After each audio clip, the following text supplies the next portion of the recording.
In the year 1603, England stood on the edge of a precipice. For more than 4 decades, Queen Elizabeth I had ruled with a steady hand, presiding over a kingdom that believed itself to be living in a golden age of poetry, exploration, and stability. Yet beneath the glitter of Shakespeare's plays and the glow of naval victories, a gnawing question had haunted the land for years. What would happen when the Virgin Queen died? She had no husband, no children, and no direct heir. Her court was riddled with factional rivalries, her people anxious about the uncertainty of succession, and her enemies waiting for a moment of weakness to strike. When Elizabeth finally breathed her last on March 24th, the Tudor dynasty ended with her, and the crown passed into the hands of a man most Englishmen had never seen in person, James VI of Scotland, soon to be James I of England. With his arrival began the reign of the House of Stuart, a dynasty whose story would be laced with intrigue, blood, paranoia, and whispers of madness.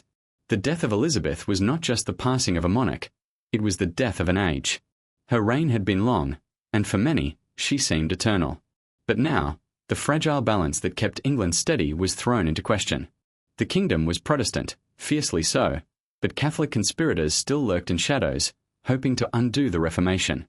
The nobility, restless and ambitious, watched the transition of power carefully, each wondering how to secure favour in the new regime. And the common people, accustomed to Elizabeth's image as a symbol of strength, wondered what kind of man this Scottish king would be.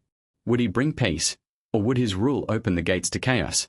From the very beginning, James was viewed as something of an enigma. He was highly educated, fluent in Latin, French, and several other languages. He fancied himself a scholar, a philosopher king who could debate theology with the finest minds of Europe. Yet despite his intellect, those who encountered him often remarked upon his odd mannerisms. His walk was ungainly, his tongue too quick and awkward in speech, his body riddled with nervous twitches and peculiar gestures. To some, these were the harmless quirks of a man raised in the harsh political climate of Scotland. To others, they were the visible marks of a deeper strangeness, signs of instability that would ripple through the Stuart bloodline. Even in his first year as king, rumours of eccentricity and fragility clung to James, and whispers spread in court corridors that England's throne had passed into dangerous hands. The transition from Tudor to Stuart was not just a matter of dynastic succession. It carried with it a heavy symbolic weight. For decades, Elizabeth had been glorified as a semi-divine ruler, her portraits painted with radiant suns and halos, her speeches immortalized as the words of a warrior queen. Now, the people faced a king whose obsessions were not with conquest or glory, but with fears, omens, and dark imaginings. James's lifelong fixation on witchcraft and conspiracy would soon colour the entire mood of his reign, but in 1603, the people knew only that their world had changed forever. The sense of a kingdom standing at the edge of an uncertain future was palpable. The coronation itself, meant to soothe, carried undertones of unease. The pageantry glittered, but behind the masks and banners lay questions. Was this new dynasty truly blessed by God, or had a curse come to sit upon the throne? England was a land already haunted by its past. The violent break with Rome, the persecutions of Catholics under Elizabeth, and the memories of plots and rebellions all lingered in the minds of the people. Into this climate of suspicion stepped a king who had survived multiple assassination attempts in Scotland, a man whose mind had been sharpened not by trust, but by paranoia. From his first days in London, he surrounded himself with favourites, courtiers who could soothe his fears and flatter his intellect. But such reliance bred resentment and envy, feeding rumours that James was not only eccentric but unstable. Stories of his erratic temper, his obsessive fears, and his strange behaviour began to circulate, and though not all were true, they painted a picture of a monarch unlike any England had ever known. The opening years of the Stuart dynasty felt less like the dawn of a new era and more like the unsettling prologue to a darker chapter. A king consumed by fear, a court divided by jealousy, a people uncertain of their future. This was the atmosphere of England in 1603.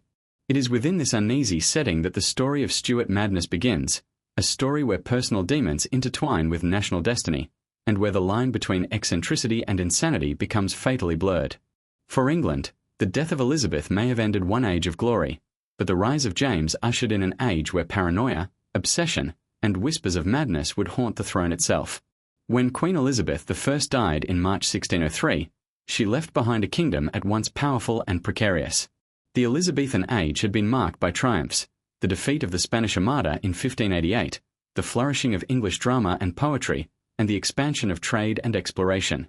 Yet beneath these glories lay a country fractured by religious tension, strained finances, and decades of uncertainty about the succession.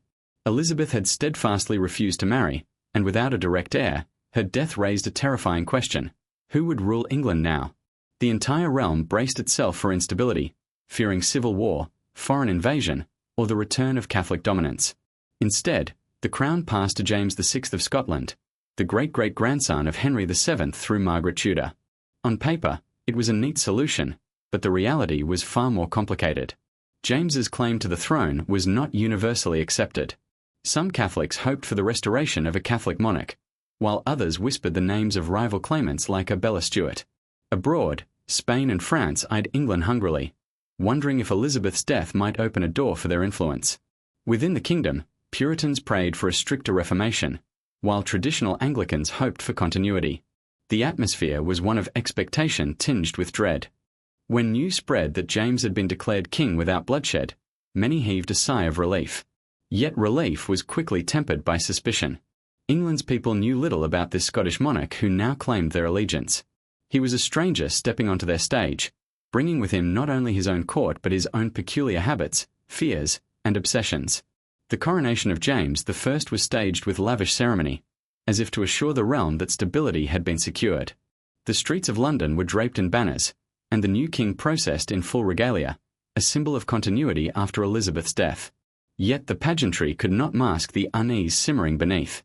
James, unlike Elizabeth, lacked the theatrical charisma that had made his predecessor a living icon. Elizabeth had mastered the art of appearing before her subjects as the embodiment of England itself, a virgin queen who belonged to no man but to the nation. James, by contrast, appeared awkward, twitchy, and sometimes disarmingly informal. His accent was thick, his mannerisms strange, and his reputation in Scotland was mixed at best. The English nobility, who had expected a commanding presence, found themselves puzzled by their new ruler. From the very outset, the Stuart monarchy carried with it an air of peculiarity, as if the crown had passed not just to another dynasty, but into the hands of something foreign and unstable. The political climate of 1603 magnified every oddity. England was a Protestant nation, but its religious identity was fragile.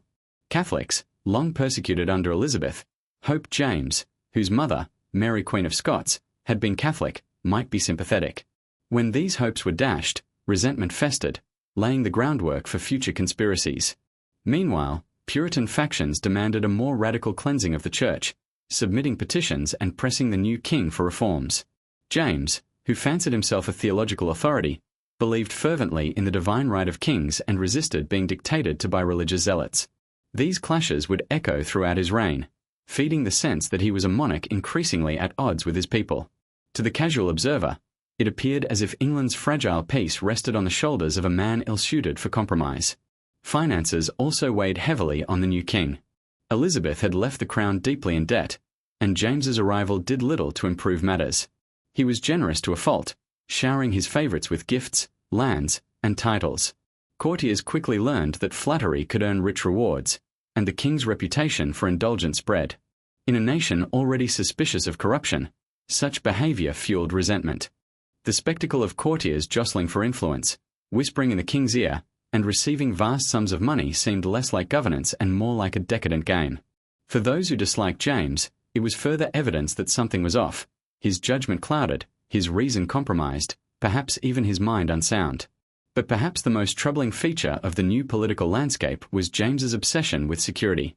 He had survived multiple assassination attempts in Scotland, and carried a lifelong paranoia about plots and poisonings. His English courtiers were startled by his fearfulness. He avoided crowds, he worried about daggers hidden beneath cloaks, and he surrounded himself with guards even in moments of leisure. In an England already rife with talk of Catholic conspiracies, this paranoia seeped into policy. Spies were everywhere, plots were whispered about in taverns, and the king's own writings on witchcraft and the devil gave his reign a sinister undertone. What had been courtly rumour in Elizabeth's time now hardened into state obsession. To many, it seemed their new king did not trust them, and they, in turn, began to distrust him. The contrast with Elizabeth's reign was stark. She had ruled with theatrical confidence, balancing rival factions with a kind of political artistry that kept her enemies guessing and her people loyal. James, in comparison, seemed overly cautious, easily swayed, and consumed by his own fears.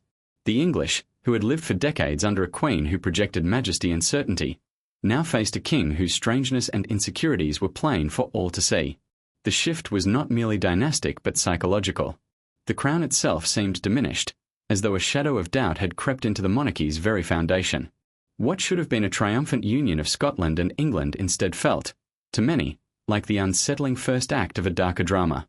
In the year 1603, England had avoided the nightmare of civil war or foreign invasion, but what it gained was something more subtle and, in some ways, more dangerous, a dynasty that carried with it the aura of instability. James I's reign began under the guise of peace, but his eccentricities, his paranoia, and his strange way of ruling unsettled those around him. The Tudor dynasty had ended in glory, but the Stuart dynasty began in whispers, whispers of unease, whispers of discontent, and whispers that the new monarch's mind was not entirely sound. This was the political landscape upon which the so-called madness of the House of Stuart would take root, shaping not only the fate of kings but the fate of England itself. James I of England, formerly James VI of Scotland, entered history as a ruler of contradictions. On the one hand, he was celebrated as a learned king, a man of letters whose mind was steeped in theology, philosophy, and the classics. On the other hand, he was whispered about as eccentric, paranoid, and perhaps even unhinged. To understand the Stuart dynasty's reputation for strangeness and instability, one must first examine the personality of the king who inaugurated their rule in England. His habits, his obsessions, and his fears would set the tone for the reign that followed, and they left an imprint on the throne that could never quite be erased. James's education was one of his greatest prides. Raised in Scotland under the tutelage of some of the finest Protestant scholars of his age, he grew into a man who relished intellectual debate. He wrote extensively, publishing works on politics, kingship, and theology. His treatise, The True Law of Free Monarchies, outlined his fierce belief in the divine right of kings, the idea that monarchs ruled not by the will of their subjects, but by the will of God. For James, this was not merely political theory but an article of faith. He believed himself chosen, ordained, and above all question. Yet for all his brilliance, his writings also reveal a mind troubled by fear. None demonstrate this more than Demonology, his infamous book on witchcraft, demons, and the devil's supposed machinations in the world. In it, James described his conviction that witches were real, that they conspired with Satan, and that they posed a mortal threat to kings. The work is unsettling, not only for its content but for the window it opens into a king who saw enemies lurking in shadows, and supernatural plots woven into the fabric of his reign.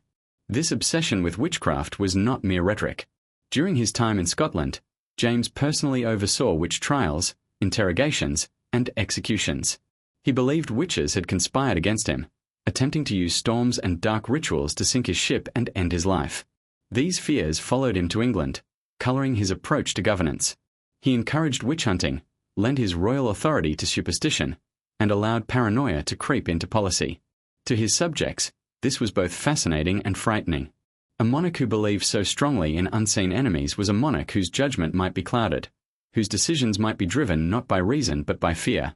Even as he spoke of divine authority, James seemed haunted by the forces of darkness, as though the crown itself were balanced precariously on the edge of nightmare. Yet James's strangeness did not end with his intellectual obsessions. Contemporaries remarked constantly on his physical mannerisms and peculiar behavior. He was prone to nervous twitches, sudden fits of laughter, and a restless gait. His body, though tall, was ungainly. He walked with a rolling, lopsided stride that many found odd. His speech, delivered in a thick Scottish accent, was peppered with digressions, jokes, and sudden changes of tone. Some courtiers found him charming, others disconcerting. He could be gregarious, even warm, yet just as quickly fall into dark moods. His reliance on favourites, young men to whom he gave extraordinary affection and patronage, was another source of gossip. To some, this was evidence of a generous, if lonely, heart. To others, it suggested dangerous dependence, perhaps even a kind of emotional instability. What was clear is that James did not conform to the image of a regal, commanding monarch. His oddities were impossible to ignore, and they invited whispers of madness. Paranoia was perhaps James's most defining trait. From his earliest years in Scotland, he had faced threats to his life, plots, rebellions, and kidnappings. These experiences forged a man who saw betrayal everywhere. In England, he surrounded himself with guards, avoided large crowds, and recoiled at the sight of knives.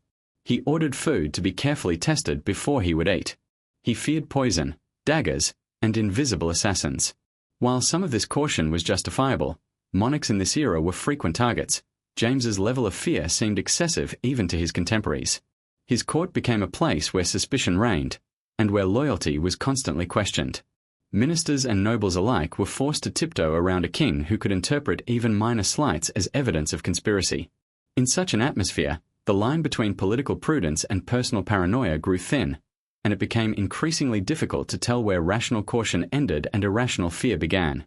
For all his flaws, James was not without brilliance. He united the crowns of England and Scotland, laying the foundation for a future Great Britain. He fostered an era of peace after years of war with Spain, and under his patronage, the King James Bible was produced, a translation that endures to this day as one of the most influential works in the English language. But even in these triumphs, one sees the curious duality of his reign. The King James Bible was a monument to stability and faith, yet it was produced by a king who feared devils in every corner. His peace with Spain was pragmatic, yet many muttered that it was the act of a coward afraid of war. His personal quirks, his twitching body and eccentric speech, became symbols of a dynasty that seemed both brilliant and bizarre. The Stuart crown shone with light but was fringed with shadow, and those shadows seemed to gather more thickly with each passing year. The legacy of James's personality cannot be overstated. His son, Charles I, would inherit not only the throne but also many of his father's traits: his rigidity, his sense of divine authority, his inability to compromise. The seeds of conflict that would blossom into civil war were planted in James's reign, in his belief in absolute monarchy, his paranoia about plots, and his reliance on favourites. The whispers of madness that clung to James did not end with him. They attached themselves to the entire Stuart dynasty. His eccentricities became part of the family's reputation, feeding the narrative that England had fallen into the hands of a cursed bloodline. Whether or not James was truly mad, he established the image of a monarchy that was unstable, unpredictable, and haunted by its own fears. In the grand halls of England, James's presence was unforgettable. His booming laugh, his awkward stride, his sudden fits of fear, all made him a figure who could never fade into the background. For those who loved him, he was a scholar king, a man of learning and wit. For those who despised him, he was a trembling, twitching monarch consumed by his obsessions. For history, he remains both: a brilliant mind in a body riddled with oddities, a ruler of peace who could never escape his paranoia, and a king whose reign began the strange, unsettling saga of the House of Stuart. In James, England gained a monarch unlike any it had known before, and in his strangeness, one can already glimpse the shadow of tragedy that would follow his line. The Stuarts were not the first royal family to face whispers of instability, but in their case, the rumours of madness seemed to cling like a shadow passed down from generation to generation. To understand whether this dynasty was truly cursed by mental illness, or merely shaped by the violent pressures of monarchy, we must trace their bloodline and the strange patterns that mark their lives. The dynasty did not appear in England suddenly with James I. It stretched back through the turbulent history of Scotland, and before that, through the intermarried royal houses of Europe. When one begins to examine this lineage, a chilling question arises: was there something in the Stuart blood itself that predisposed them to instability? The roots of this supposed madness can be seen in James's mother, Mary, Queen of Scots. Her story was one of brilliance shadowed by tragedy. Charismatic, intelligent, and politically astute, she nevertheless found her life unraveling in a series of disastrous marriages, betrayals, and plots. Some contemporaries painted her as manipulative and reckless, others as naive and ill-fated. When she fled to England after being deposed in Scotland, she became Elizabeth I's prisoner for nearly 2 decades. During her captivity, reports circulated of her intense mood swings, her erratic letters, and her obsessions with Catholic plots to restore her to the throne. To her enemies, these were signs of instability, even madness. To her supporters, they were the natural results of years of imprisonment and trauma. Still, her fate, beheaded in 1587, cast a long shadow over her son James, who inherited not only her crown but the rumours that his family was touched by something dark and unbalanced. Further back in the line, other figures stand out as examples of volatility. The Scottish kings from whom James descended were often caught in cycles of violence, betrayal, and strange behaviour. James III of Scotland was assassinated by his own nobles. James V was known for violent rages and paranoia. The environment of the Scottish monarchy was brutal and unstable, a crucible in which survival often depended on suspicion and ruthlessness. It is perhaps no wonder that James VI grew up cautious, fearful, and twitching with nerves. He had been raised in a world where betrayal was expected and death was always near. Yet when his personality was examined by English courtiers unaccustomed to such brutality, what had been a survival mechanism in Scotland was interpreted as a form of madness. The theory of inherited instability is strengthened by looking beyond Scotland. Like most royal families of the time, the Stuarts intermarried frequently with other European houses. This web of intermarriage was meant to secure alliances, but it also concentrated certain genetic traits. The Habsburgs, infamous for their protruding jaws and hereditary disorders, are the clearest example of this, but the Stuarts were not immune to the risks of intermarriage. Recessive traits, physical frailties, and perhaps even predispositions to mental illness could easily pass unnoticed from one generation to the next, only to emerge when the stress of monarchy bore down upon a king or queen. Some historians have suggested that conditions such as bipolar disorder or schizophrenia may have been present in the line, expressed in sudden mood swings, paranoia, and erratic decision-making. Of course, modern diagnoses applied retroactively must be taken with caution, but the patterns are difficult to ignore. James himself was already regarded as eccentric and fearful, but when his son Charles inherited the throne, observers noted another set of traits that seemed equally troubling. Charles I was shy, withdrawn, and plagued by insecurities. His speech impediment embarrassed him, and his small stature made him feel inadequate next to the towering figures of European royalty. Yet rather than compensate with charm or flexibility, Charles hardened into rigidity. He clung to the doctrine of divine right with a fervor that bordered on obsession, refusing to compromise even as the kingdom slid toward war. Was this simply stubbornness, or was it another manifestation of the Stuart pattern, an inability to adapt, an almost pathological refusal to bend even in the face of disaster? Many contemporaries thought so, and they began to mutter that madness was not confined to James alone but was woven into the family itself. The line did not improve with Charles's children. Charles II, though charismatic and loved by many, displayed compulsive and reckless behavior. He was unable to control his appetites, surrounding himself with mistresses and fathering a stream of illegitimate children while neglecting to secure a legitimate heir. His compulsions, though celebrated in Restoration culture as signs of vitality, also suggested a deeper lack of discipline. His brother, James II, swung to the opposite extreme, ruled by rigid fanaticism and an inability to compromise. Where Charles II indulged excessively, James II obsessed fanatically. Both temperaments, though opposite in direction, hinted at the same core instability, a family line incapable of balance, veering always toward excess, whether of pleasure or conviction. Looking even further, the pattern extended into later generations. The descendants of the Stuarts, particularly in their continental branches, continued to attract rumors of eccentricity, illness, and instability. It is tempting, with the benefit of hindsight, to weave these anecdotes into a narrative of genetic madness.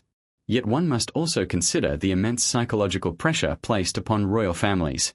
The Stuarts lived under constant scrutiny, beset by conspiracies, rebellions, and wars. They were forced to embody divine authority while navigating a world that constantly threatened to destroy them.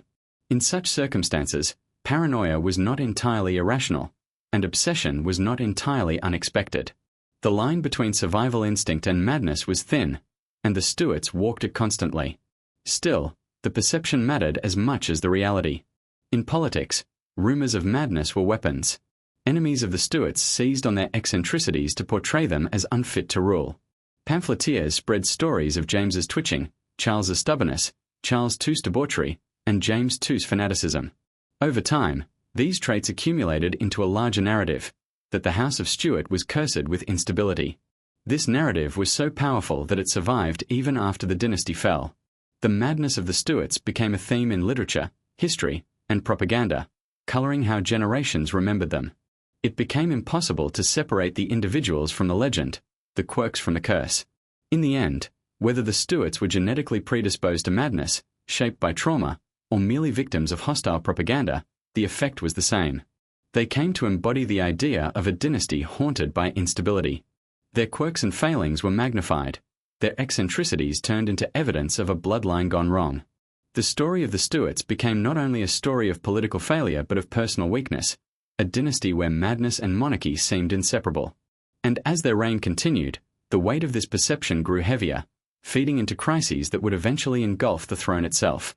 The blood of the Stuarts, it seemed, carried not only royal authority but a legacy of shadows.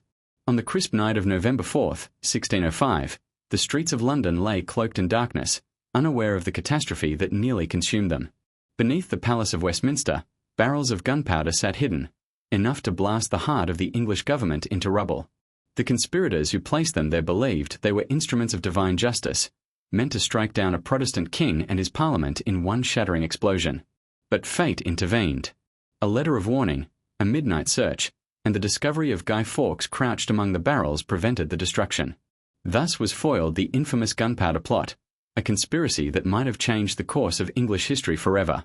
For King James I, it was a vindication of his fears and the beginning of a reign increasingly defined by paranoia. To understand the plot, one must first understand the religious climate of early Stuart England. When James took the throne in 1603, many Catholics harboured cautious hope. His mother, Mary Queen of Scots, had been a Catholic martyr in their eyes, executed by the Protestant Elizabeth. Some believed James would soften the harsh penal laws that fined Catholics for recusancy, refusing to attend Anglican services, and allow greater freedom of worship. In his early speeches, James hinted at leniency, fueling these expectations. Yet they were swiftly dashed. Pressured by Parliament and wary of appearing weak, James reaffirmed anti-Catholic laws, imposing fines and restrictions. To Catholic radicals, this was betrayal. To moderates, it was bitter disappointment. Out of this disillusionment grew the resolve to act, and from it emerged the conspiracy that would become known as the Gunpowder Plot. Robert Catesby, the charismatic leader of the plotters, envisioned nothing less than the annihilation of the Protestant establishment. His plan was simple in theory: blow up the king and parliament on the opening day of the new session, killing James, his court, his ministers, and his bishops in one devastating blast. With the government decapitated, Catholic nobles would rise, seize control, and place James's young daughter, Princess Elizabeth, on the throne as a Catholic figurehead. To carry out this apocalyptic vision, Catesby recruited trusted allies, including the soldier Guy Fawkes, whose knowledge of explosives made him indispensable. Over months of careful planning, they tunneled, bribed, and schemed, eventually smuggling 36 barrels of gunpowder into a cellar beneath Parliament. All that remained was to light the fuse. But the conspiracy was undone by a combination of carelessness and luck. A letter, delivered to Lord Morneagle, warned him to stay away from Parliament on the appointed day. Alarmed, Morneagle took the letter to the authorities, and suspicion spread quickly. In the early hours of November 5th, soldiers descended into the cellar and discovered Fawkes guarding the powder. Under torture, he revealed the names of his fellow conspirators, and within days, the network of conspirators was hunted down. Some were killed in skirmishes, others captured and subjected to the brutal justice of the age, hanged, drawn, and quartered as traitors. England erupted in relief and outrage, and the government seized the opportunity to rally the people against Catholicism. The foiled plot became a symbol of divine providence protecting the nation, and James used it to strengthen his authority. For James personally, the gunpowder plot had profound consequences. Already a man haunted by fears of assassination, this near disaster confirmed his worst suspicions. He had long feared that Catholic conspirators lurked in shadows, plotting his downfall. Now he had proof. In the years that followed, James's paranoia deepened. He ordered stricter surveillance of Catholics, expanded networks of informants, and surrounded himself with guards. Even his closest advisers remarked on the king's unease, his obsession with plots, and his tendency to see treachery where none existed. The line between genuine threat and imagined danger blurred. England, already a nation of spies and rumours, became even more suffused with suspicion. Every whisper of conspiracy fed the king's fears, and every eccentric gesture reinforced the image of a monarch consumed by dread. The psychological impact of the gunpowder plot extended far beyond James's personal fears. It shaped the culture of his reign and the politics of the century that followed. Each year, November 5th was commemorated with bonfires and sermons, a ritual reminder of Catholic treachery and divine deliverance.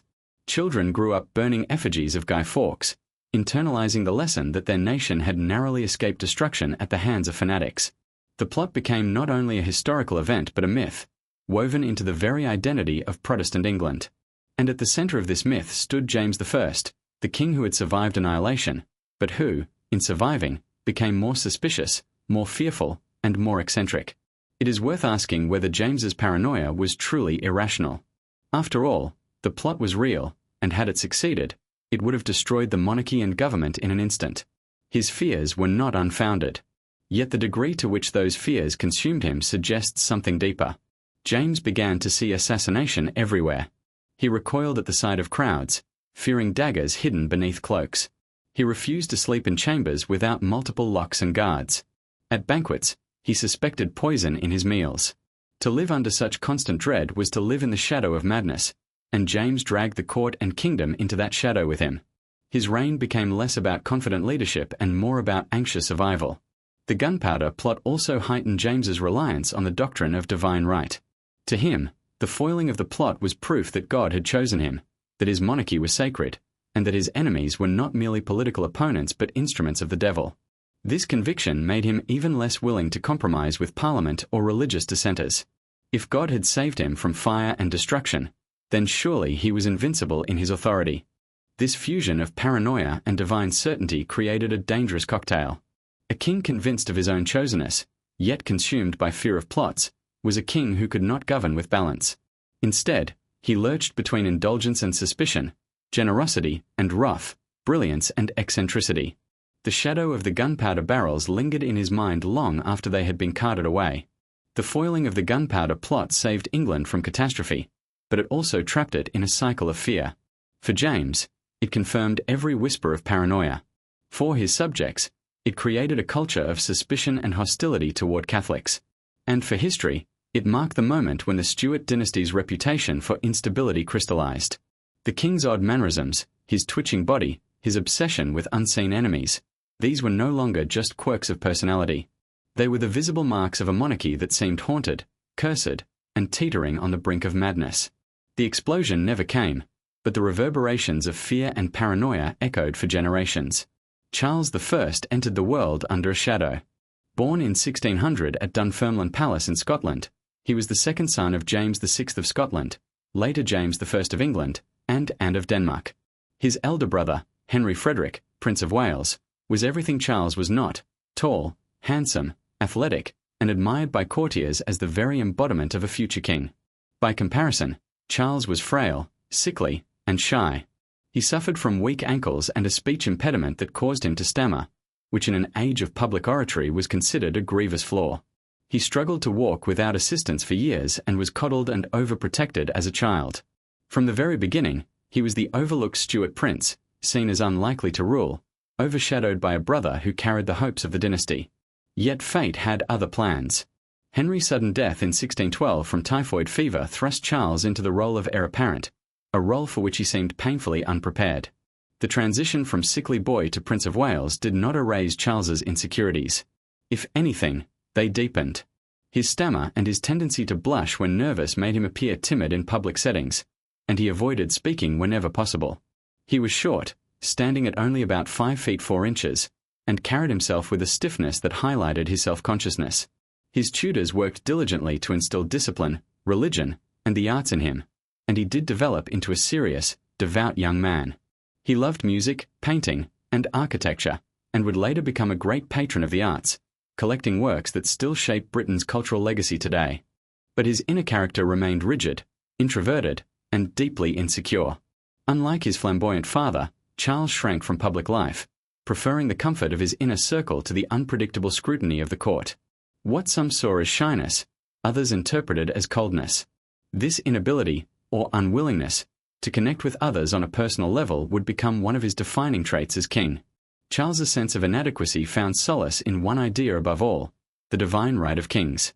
While his father James had theorized and written about it extensively, for Charles, it became almost a psychological lifeline.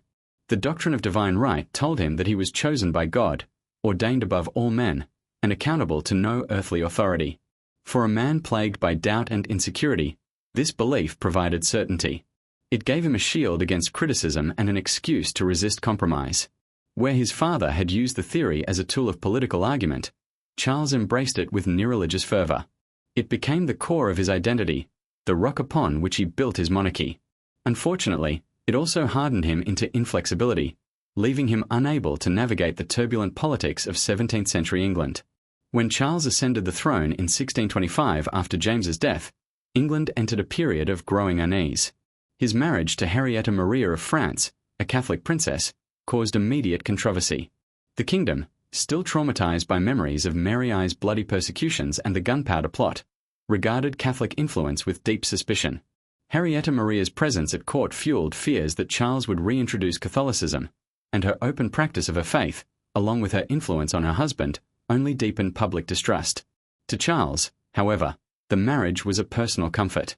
Henrietta Maria provided him with loyalty and affection, and despite a rocky start, the two developed a genuinely close bond.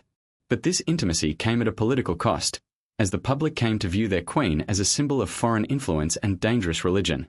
Charles's reliance on her counsel fed the growing narrative of a king out of touch with his people, driven by private attachments rather than public duty. His relationship with Parliament quickly soured. Unlike Elizabeth I, who had skillfully balanced her authority with careful diplomacy, Charles lacked the ability, or the patience, to negotiate. He viewed Parliament as an obstacle to his divine right, not as a partner in governance. Early conflicts over taxation, foreign policy, and religious reform escalated into outright hostility. Charles dissolved Parliament repeatedly when it resisted his demands, ruling without it for 11 years during the period known as the Personal Rule. During this time, he raised money through unpopular and often illegal means, such as forced loans and the infamous ship money tax. His subjects grew increasingly resentful, seeing him not as a protector of their liberties but as a tyrant in the making. To Charles, however, these measures were justified. He believed he was defending the sanctity of monarchy against the encroachments of rebellious subjects. His rigid belief in divine right blinded him to the fact that he was alienating the very people he needed to govern. Religion proved to be another source of deep division. Charles favored a high Anglican style of worship, ritualistic, ceremonial, and steeped in grandeur, which many Puritans saw as dangerously close to Catholicism.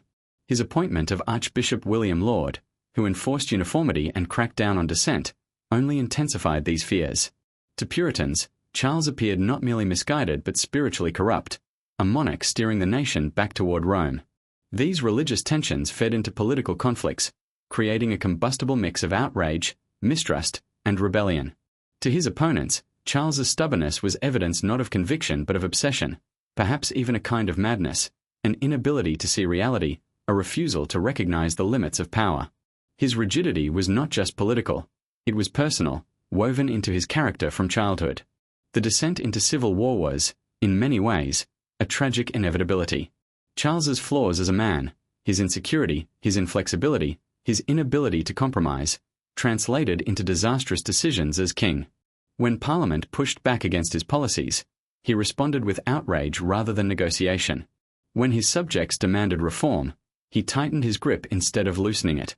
His reliance on favourites, such as the unpopular Duke of Buckingham, deepened resentment, and his attempts to arrest members of Parliament in 1642 shattered any remaining trust. The kingdom fractured, and soon England was at war with itself. Royalists and parliamentarians clashed across the land, tearing the nation apart in a conflict that claimed tens of thousands of lives. To many, it seemed as though the king's personal weaknesses had become the nation's curse. His rigid adherence to divine right, his inability to yield, had plunged England into madness. The war ended in disaster for Charles. Captured, tried, and condemned for treason, he faced the ultimate humiliation, execution at the hands of his own subjects.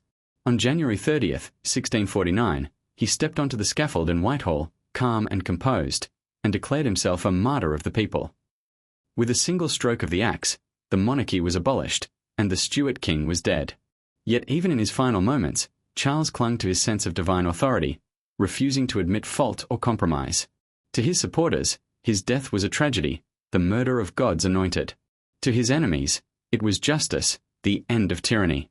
To history, it was the culmination of a reign defined by rigidity, insecurity, and the fatal inability to bend. Charles I's story is not merely the tale of a king who failed politically.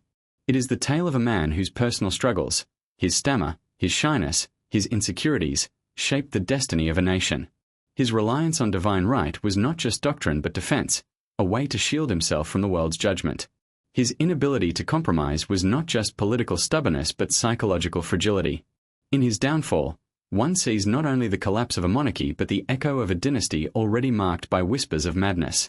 The frail boy who had once struggled to walk had grown into a king who could not bend, and in his inability to bend, he broke the crown itself. The English Civil War was not merely a clash of armies or a struggle between Parliament and the Crown. It was, in many ways, the unraveling of an entire nation's sanity. From 1642 to 1651, England, Scotland, and Ireland were engulfed in a brutal conflict that pitted neighbour against neighbour, father against son, and king against parliament. It was a war born not just of politics or religion but of something deeper, an obsession with uncompromising principles, an inability to see reason, and a descent into extremes that mirrored the very flaws of the Stuart kings themselves.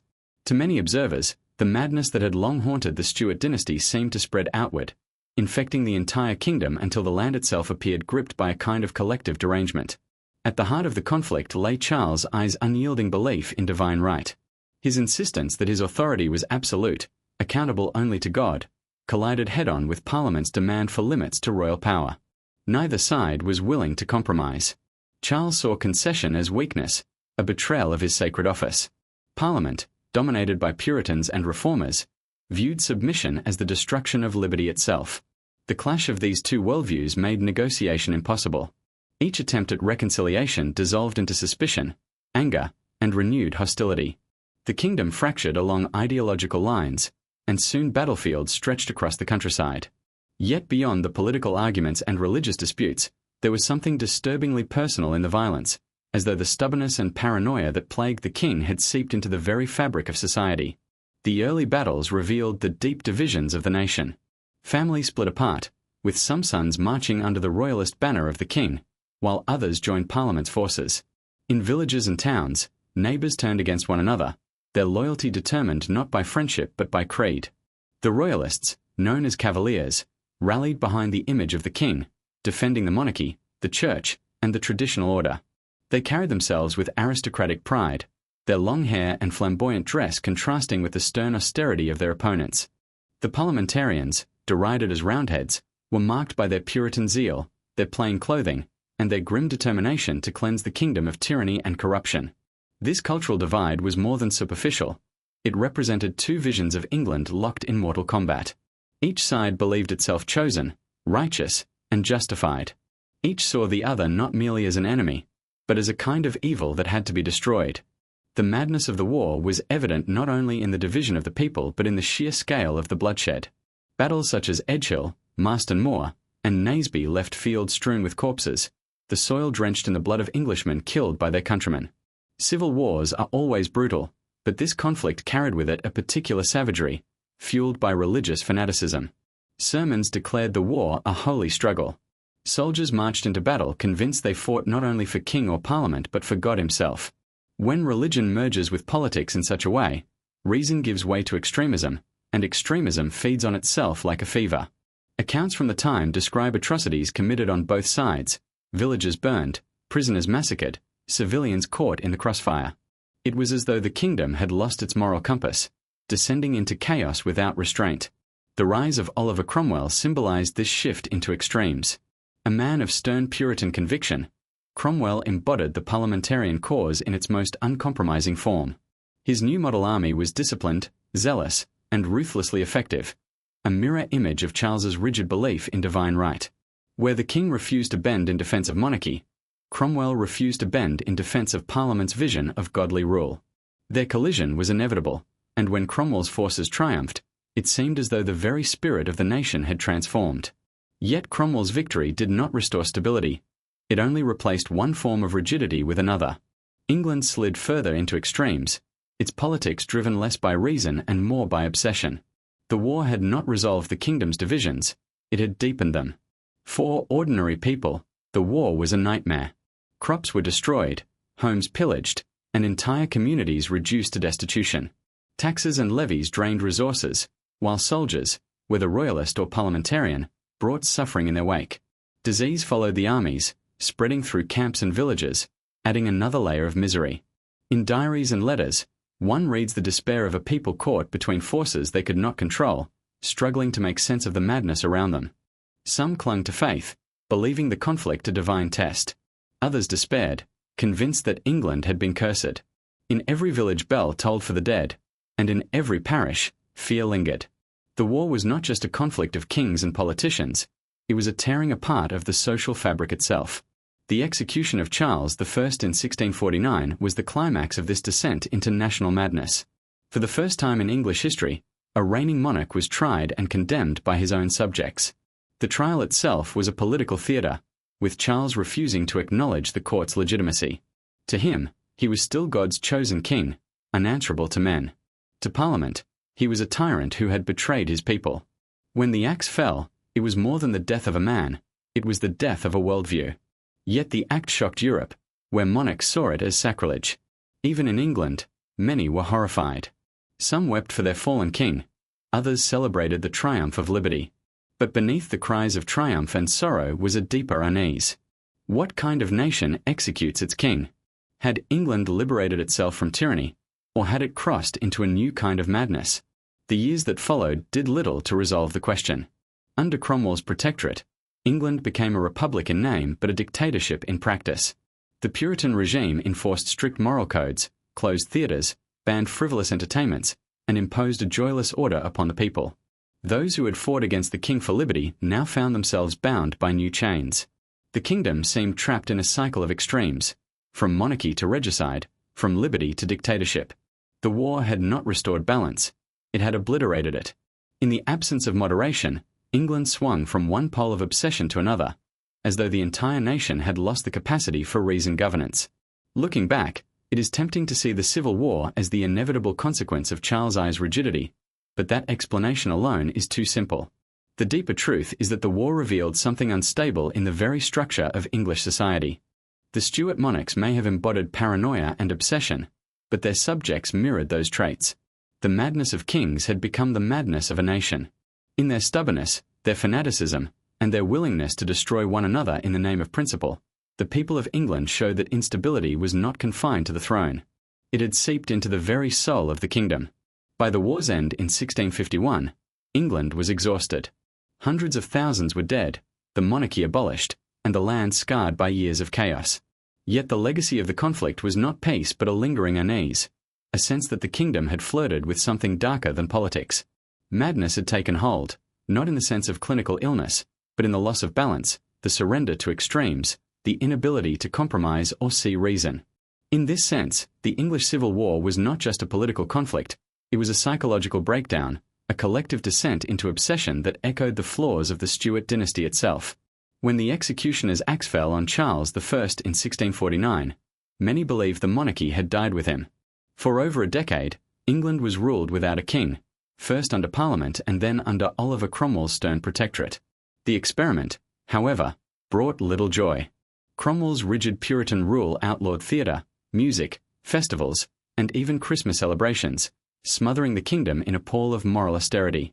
After his death in 1658, the fragile republic unravelled, and the people, weary of strictness and longing for normalcy, turned once again to the Stuarts. In 1660, Charles II was invited back from exile to reclaim the throne. His return was greeted not with suspicion or hostility but with jubilation. Bonfires lit the streets of London, church bells rang, and crowds cheered as the monarchy was restored. Yet if the people hoped for stability, what they received was a reign defined by indulgence, extravagance, and excess.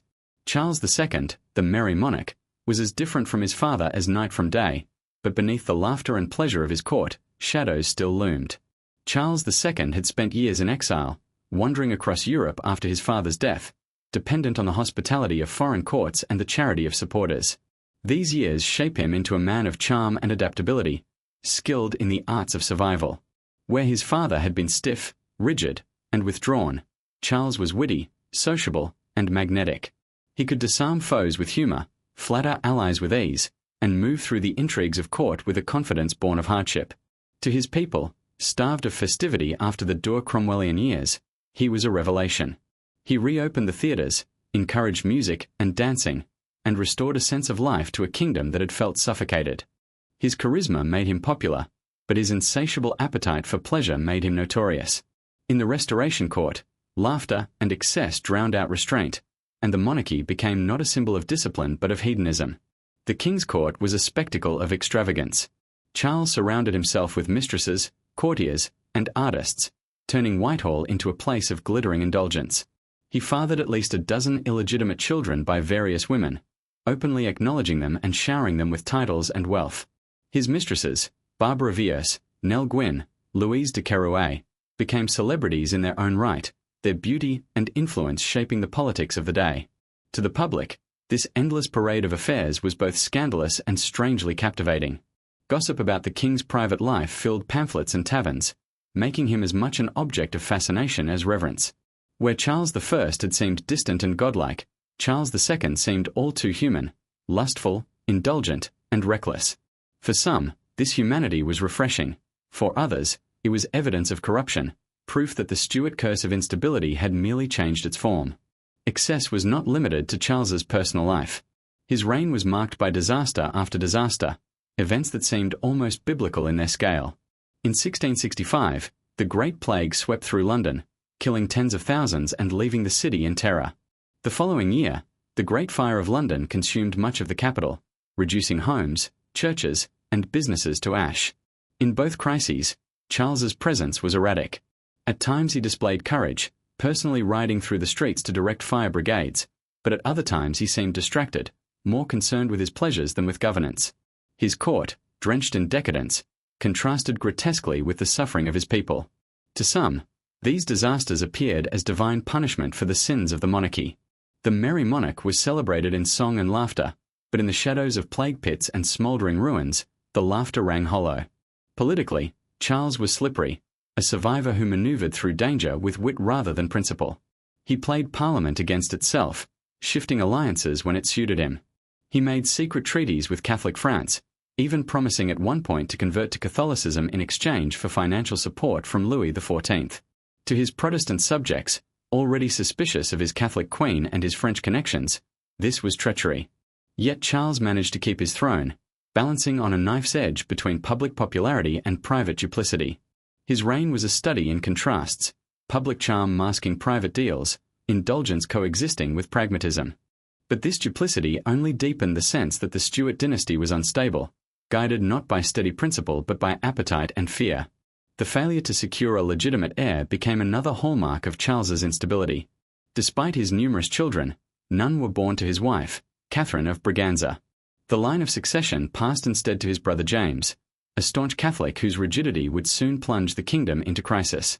Charles's inability, or perhaps unwillingness, to secure a stable succession left England staring into the abyss once again.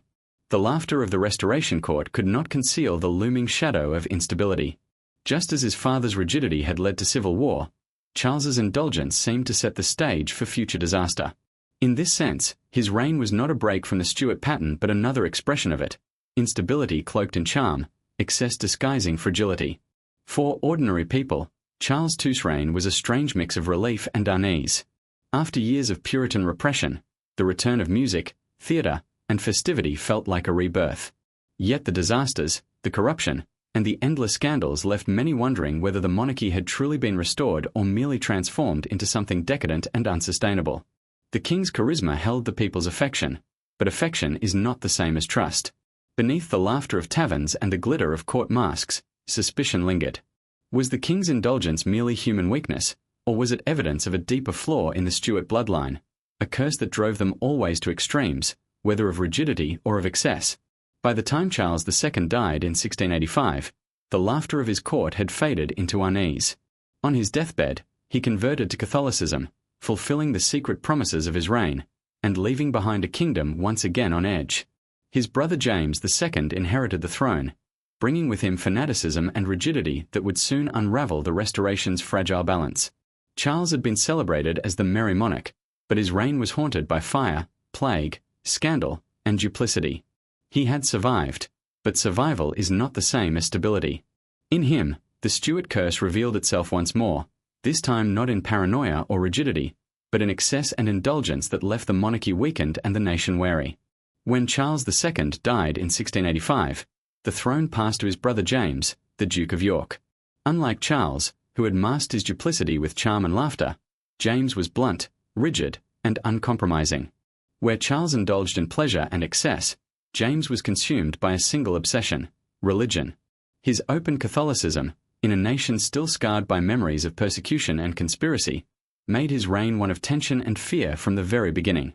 The people of England, already wary of the Stuart reputation for instability, soon saw in James not a merry monarch but a zealot. His fanaticism, his inability to bend, and his isolation from his subjects drove the kingdom once again into crisis, confirming the sense that madness, whether of indulgence or obsession, ran through the Stuart line like a curse.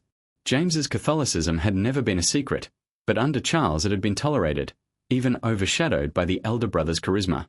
Charles had played a careful game, avoiding outright confrontation with Parliament while maintaining secret ties to Catholic France. James, however, had no interest in secrecy. He attended Mass openly, surrounded himself with Catholic advisers, and sought to promote Catholics into positions of power. His marriage to Mary of Modena, an Italian Catholic princess, further inflamed suspicion. To a Protestant nation, this was not merely a matter of faith but a political threat. Memories of Bloody Mary's persecutions a century earlier still lingered, as did the trauma of the gunpowder plot. To many Englishmen, a Catholic king meant tyranny, bloodshed, and the subjugation of the Protestant faith. James did little to ease these fears. Instead, he confirmed them with his every action. The first years of his reign were marked by attempts to secure his authority through fear. The Monmouth Rebellion of 1685, led by Charles II's illegitimate Protestant son, was swiftly crushed, and James unleashed brutal retribution. Hundreds were executed in the infamous Bloody Assizes, presided over by Judge Jeffreys, whose name became synonymous with cruelty. Thousands more were imprisoned, flogged, or transported to the colonies as slaves. To James, this was necessary justice, a demonstration of his unshakable authority. To the people, it was evidence of tyranny, of a king willing to bathe his kingdom in blood to secure his throne. The sight of gallows crowded with bodies and towns echoing with the cries of the condemned fed the growing belief that James's reign was one of fanaticism and cruelty, not mercy or balance. Beyond these acts of repression, James's attempts to alter the religious landscape of England revealed his true obsession. He issued the Declaration of Indulgence, suspending laws that punished Catholics and dissenting Protestants. On the surface, it appeared to be a gesture of tolerance. But few were fooled. The English saw it as a backdoor attempt to restore Catholicism, to undermine the Church of England and place the kingdom once again under Rome's shadow. When James ordered the Declaration to be read in every parish, 7 bishops refused, claiming it was illegal. James had them arrested and charged with seditious libel. Their trial became a national spectacle, and when they were acquitted, the cheers of the people rang out as though England itself had been liberated. In this moment, James's isolation was complete. His subjects no longer saw him as a misguided king but as a tyrant bent on religious domination. James's rigidity only deepened as his reign progressed. Unlike Charles, who had survived by bending, deceiving, and charming, James could not adapt.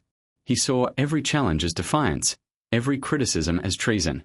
His conviction that he was right, and that God was on his side, blinded him to reality.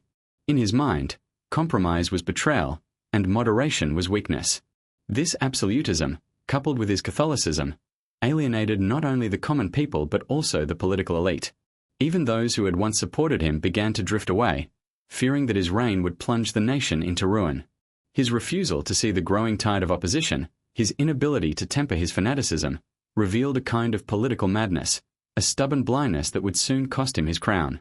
The final blow came with the birth of James's son in 1688. Until then, many had hoped that his Protestant daughters, Mary and Anne, would succeed him, ensuring a Protestant future. But the arrival of a male heir meant the prospect of a Catholic dynasty, stretching indefinitely into the future. Panic swept through the kingdom.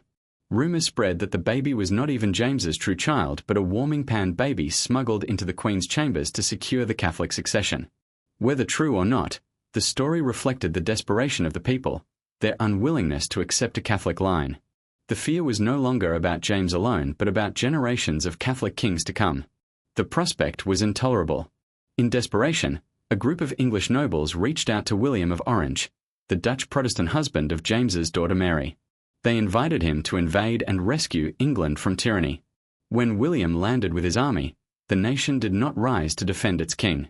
Instead, James's own officers deserted him, his allies abandoned him, and his people watched in silence. The collapse of his reign was swift and humiliating.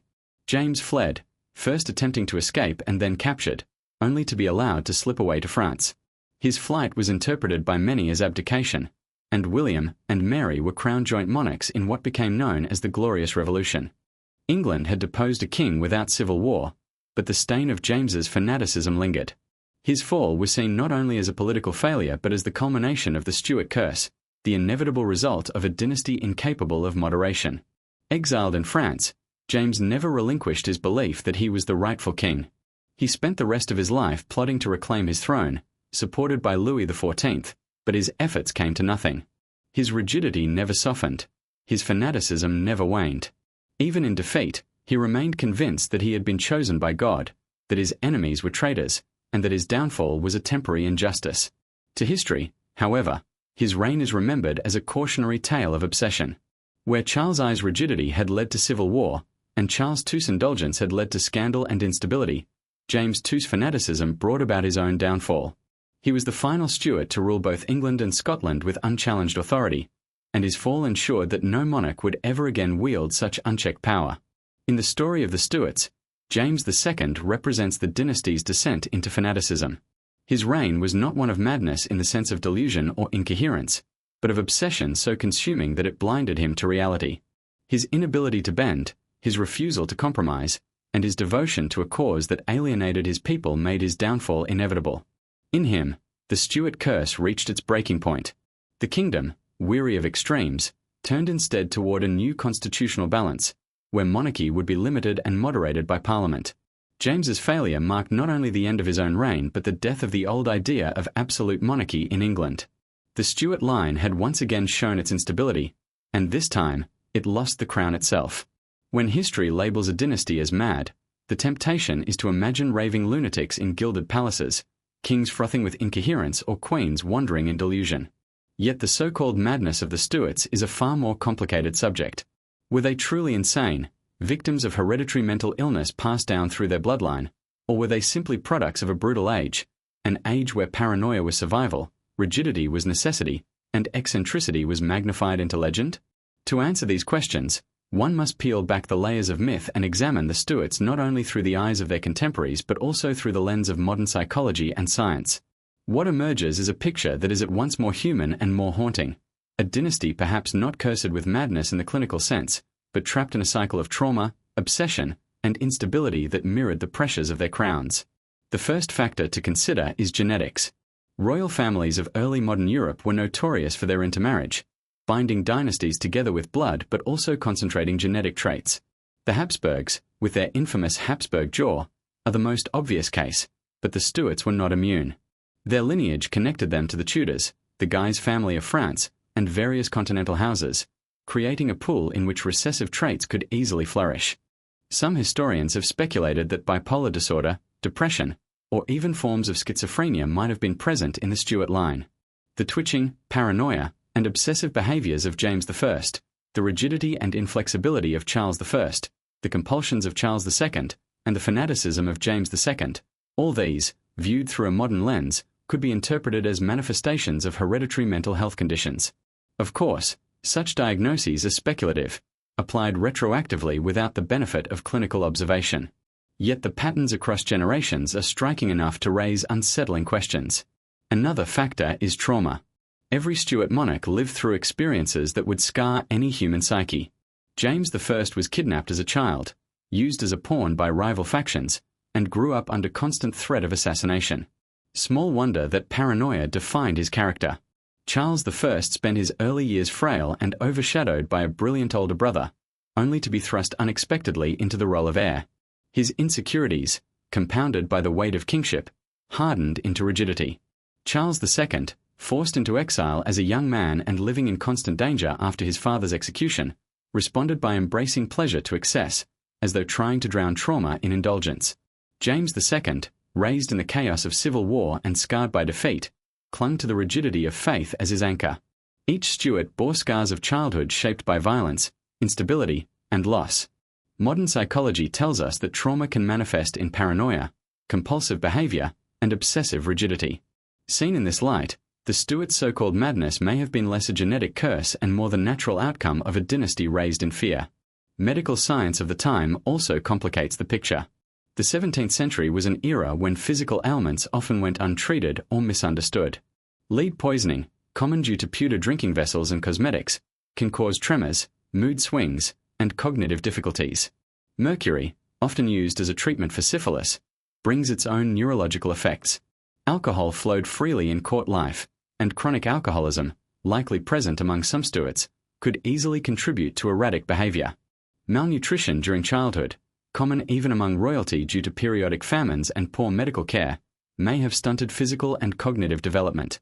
If we view James I's twitching and odd speech, Charles I's fragile constitution, or Charles II's compulsions through this lens, we may see not hereditary madness but the cumulative toll of environment, medicine, and disease.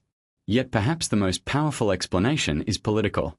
Madness, in the 17th century, was as much a weapon as a diagnosis. To accuse a monarch of instability was to undermine their authority, to suggest they were unfit to rule. The Stuarts, constantly at odds with Parliament, religion, and public opinion, were easy targets.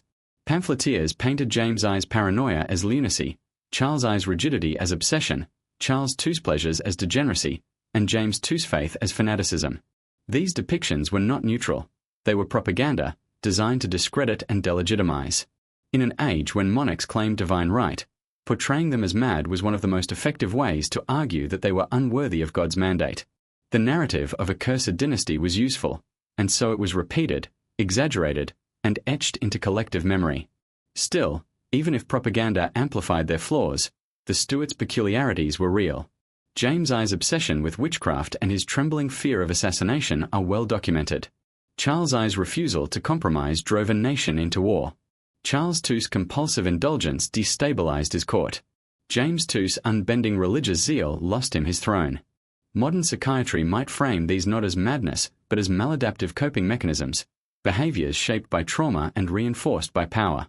Yet the effect was the same: a dynasty whose reigns veered toward extremes, unable to find balance, forever haunted by instability. This raises a deeper question: what is madness in the context of monarchy? For an ordinary man, paranoia might be an illness. For a king, it might be survival. For an ordinary woman, rigidity might be a flaw. For a queen, it might be the only way to hold power in a hostile court. The Stuarts lived at the crossroads of personal psychology and political symbolism. Their quirks, obsessions, and flaws were magnified because they sat upon thrones. What might have been private eccentricity in another family became public instability when displayed on the stage of monarchy. In this sense, the Stuarts were not uniquely mad but uniquely visible. Modern historians continue to debate whether the Stuarts were victims of mental illness, trauma, or propaganda. Perhaps the truest answer is all three. Genetics may have predisposed them to instability. Trauma may have sharpened their fears and obsessions. Propaganda may have painted them as cursed, sealing their reputation. Together, these forces created the enduring image of a dynasty haunted by madness. Whether or not they were clinically insane is less important than the fact that they were perceived as such, and perception, in politics, is reality. The madness of the Stuarts, then, is not simply a medical question but a cultural one. It reveals how societies interpret eccentricity, how they weaponize weakness, and how they create myths around power. The Stuarts were brilliant and broken, paranoid and visionary, indulgent and fanatical. They were human beings under impossible pressure, forced to embody divine authority in a world that no longer believed unquestioningly in it. Their madness was the madness of monarchy itself, the strain of wearing a crown that demanded perfection while allowing no room for humanity. And so the legend endures. Were the Stuarts insane? Perhaps some were, by modern standards. But more profoundly, they were victims of a system that turned every flaw into a spectacle and every weakness into a curse. Their story is not merely one of mental illness but of perception, trauma, and power, a reminder that madness, like monarchy, is often in the eye of the beholder. The fall of James II in 1688 marked not just the end of his reign but the crystallization of a legend. By then, the House of Stuart had been on the throne of England for less than a century, yet their reputation was already set in stone. They were remembered not as a dynasty of stability or wisdom, but as a family cursed by eccentricity, paranoia, indulgence, and fanaticism. The madness of the Stuarts became a narrative that outlived them, shaping how generations of Englishmen understood monarchy, liberty, and the dangers of unchecked power.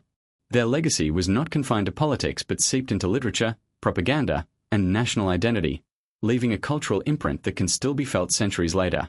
One of the most immediate legacies was political. The Glorious Revolution of 1688, which saw James II replaced by his daughter Mary and her husband William of Orange, fundamentally altered the English monarchy.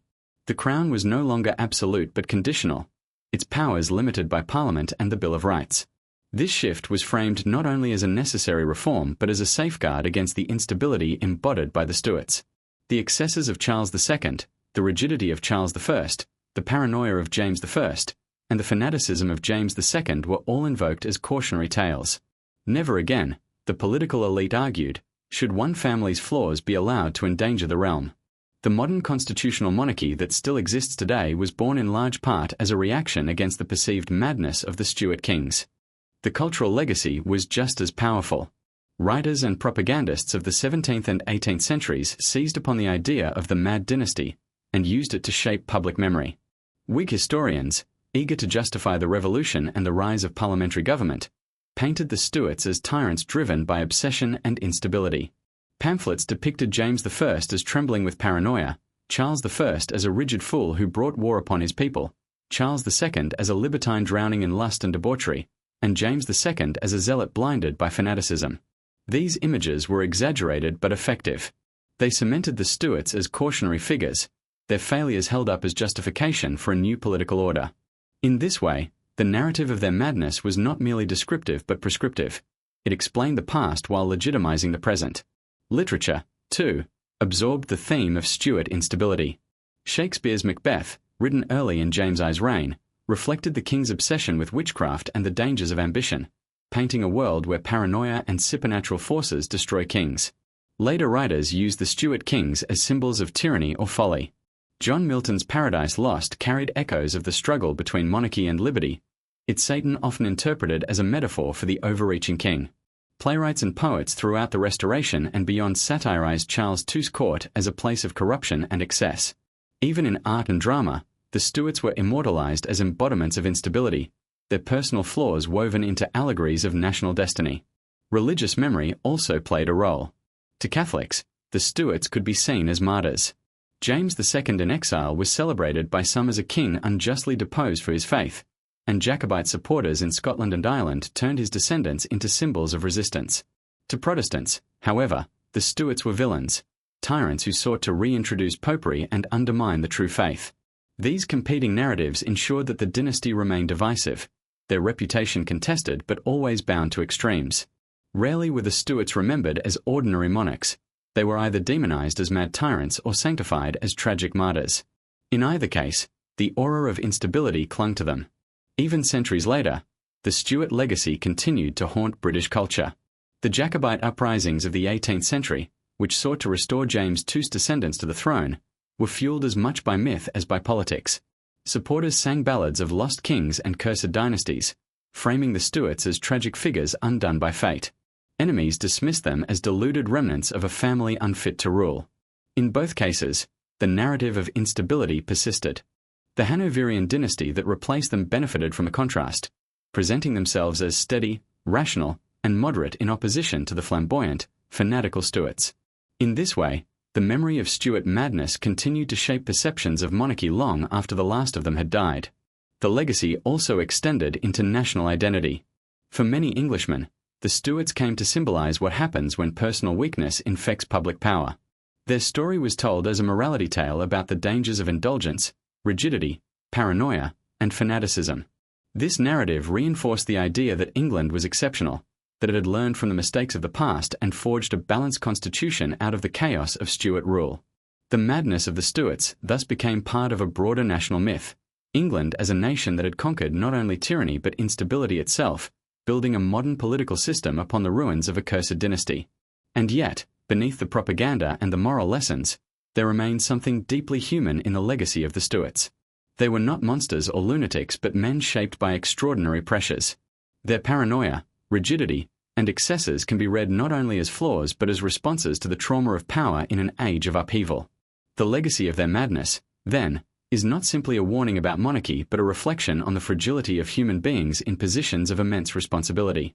The Stuarts remind us that kings and queens are not immune to fear, obsession, or weakness, and that when those traits are magnified by power, the consequences can be catastrophic. In the end, the legacy of the Stuart madness is twofold. It is the story of how a dynasty's flaws were weaponized into myth, used to justify revolutions and new political orders. But it is also the story of how trauma, instability, and human frailty can echo across generations, shaping not only a family but a nation.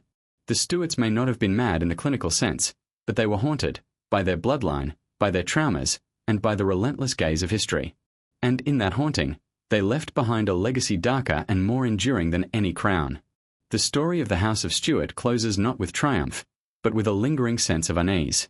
When James II fled into exile in 1688, it was more than the collapse of a reign. It was the symbolic end of a dynasty that had haunted England for less than a century, yet left scars that would endure for centuries afterward. In their rise and fall, the Stuarts became something larger than a royal family.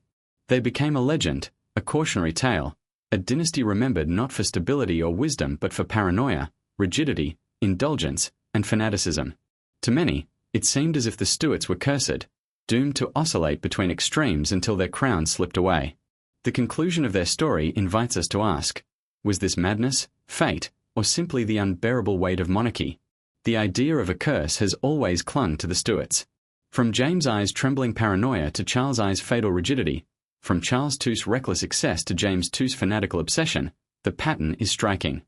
Each king embodied a flaw that, unchecked, grew into catastrophe. It is almost as if the dynasty was trapped in a cycle, each generation doomed to repeat instability in a different form.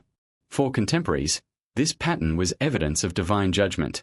Many Protestants believed God had cursed the Stuarts for their Catholic ties, their indulgence, or their abuse of divine right. For others, the curse lay in their blood, a hereditary madness passed from parent to child. Today, historians might see instead the legacy of trauma, genetics, and political pressure. Yet the myth of a cursed dynasty persists, because it offers a simple, haunting explanation for a family whose reign seemed defined by disaster. The conclusion of the Stuart saga also raises questions about monarchy itself. The Stuarts were not uniquely flawed as human beings. They were men shaped by extraordinary burdens. James I's paranoia made sense in the context of constant assassination plots. Charles I's rigidity reflected his insecurities and his desperate need for authority. Charles II's successes were the natural response of a man who had known exile and loss. James II's fanaticism was born of fear and conviction in equal measure. These traits might have remained private quirks in ordinary lives. But on the throne, every weakness became magnified, every flaw transformed into national crisis. The madness of the Stuarts, then, was less about mental illness and more about the madness of monarchy itself, the impossible demand that one family embody stability, wisdom, and divine perfection in a world that allowed no room for humanity. And yet, despite their failures, the Stuarts left behind achievements. James I oversaw the creation of the King James Bible, one of the most influential works in the English language. Charles I's patronage of the arts helped shape a cultural golden age. Charles II's restoration of theatres and music reawakened joy in a nation smothered by Puritan rule.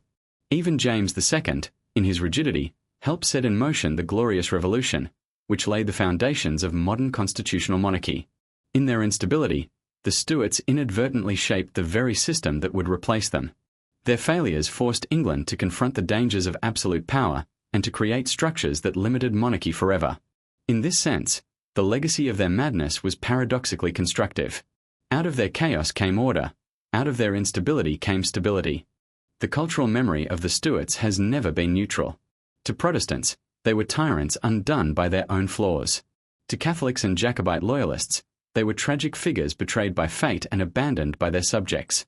To historians, they are endlessly fascinating, complex, contradictory, and deeply human.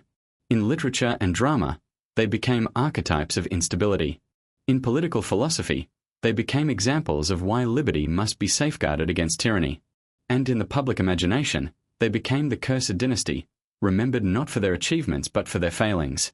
Even today, their story resonates, not only as history but as metaphor, the tale of how power can magnify weakness, how trauma can echo through generations, and how myths of madness can shape reality.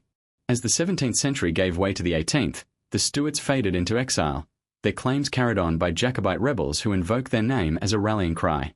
Yet the dynasty never returned. Their legacy remained not on the throne but in the collective memory of a nation that had been shaped by their instability. England emerged from the Stuart century wary of unchecked power, determined to balance monarchy with parliament, and conscious of the dangers of dynasties that swung between extremes.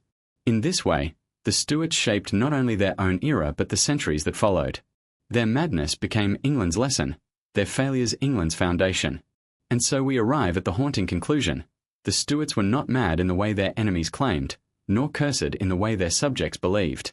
They were human beings caught in the grinding machinery of monarchy, their flaws magnified by crowns, their fears turned into policy, their obsessions written into history.